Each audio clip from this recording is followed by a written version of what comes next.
One of the big difficulties we have in getting people to understand holistic management is that it is such a paradigm shift. A way to get people to understand that is to say, to look at the question. Some people might ask, have deer here, a lot of deer on this ranch, and say, if I manage holistically, what's going to happen to my deer? Now, we only think in words. So if you were to say to me, Aaron, I'm thinking of managing this holistically, but I'm worried, what's going to happen to my deer? I would just say, well, let's not do anything yet. Let's just keep training you. Why? Because that question tells me she hasn't understood holistic management.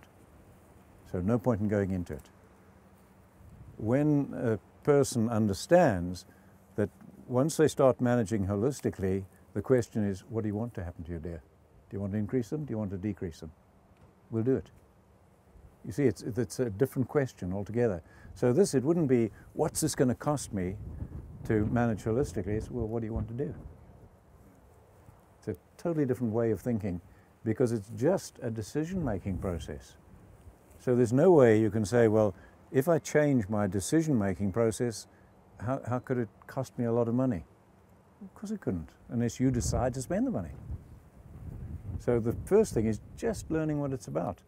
And so Andy would be with his family, whatever it is, whoever he decides are the decision makers, or people with veto power, so it could be his parents, and just saying, how do you want your life to be?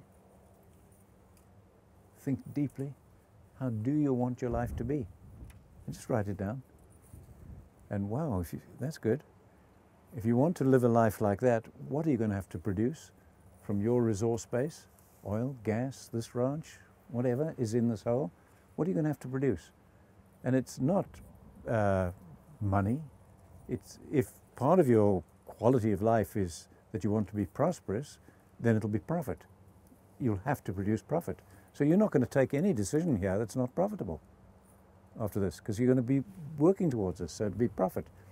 And if part of your desire for your family is to be secure, we'd have to say, well, what do you mean? Do you mean financial security?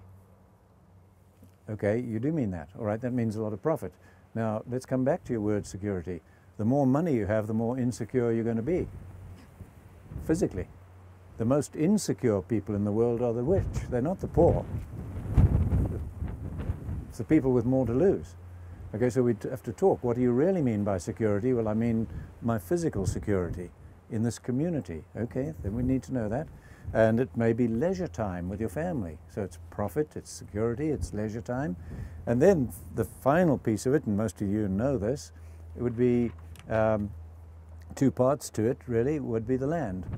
And now we'd be back to our imagination. And what must this land look like 100, 200 years from now if his family is still enjoying that life? So get out of species, don't describe species, describe process, and describe this land as healthy, soft, vibrant, blah, blah, blah. And then what about behavior? Andy and his wife have got to, and his family have got to deal with people. So if you want people to be totally loyal to you, they'll come to your help day or night, okay? How are you going to have to behave? You and your family, how are you going to have to behave? Take care of everyone else. You're going to have to describe it. Totally honest? Are there degrees of honesty? Or is it like pregnancy? Okay, there's only honest. There's no degrees of it. So you're going to have to be honest, you're going to have to be caring, good attitude, to your neighbors, etc. And that, once he's got that, he and his family, and that means more to them than anything in life. The rest will flow. The rest will flow. But if they don't form that, and it doesn't mean more than anything in life, the rest will be difficult, and you'll struggle, and you'll battle, and you'll say it's too difficult, and you'll give up, and you'll go to the coffee shop and bitch about the government and the weather, and join the other ranchers. But if you get really determined about that holistic goal, that's it. And then you'd come to this land, and what would you do? One of the first decisions you'd have to make is run animals, isn't it? Now, what if his family didn't have oil, gas, anything else? What if they only had this bit of land?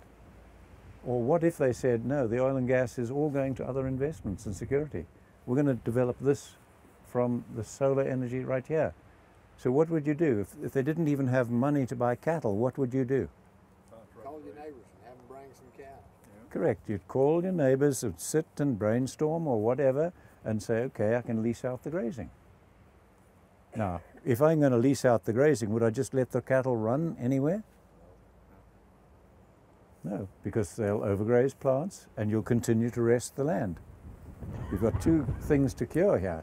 So you'd be saying, all right, I'm going to lease the grazing to you. I want you to put on X number of cattle. We'll work it out together. But I do insist on this planning process. Okay? Now, he hasn't got the money for fencing. Where's the fencing going to come from? Assuming we're going to do it with fencing. Where's the fencing money going to come from?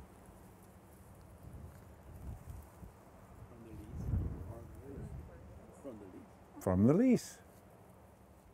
Now, this that I'm talking to you about now, okay, this was the one part of the charter trials run in Rhodesia in the 60s.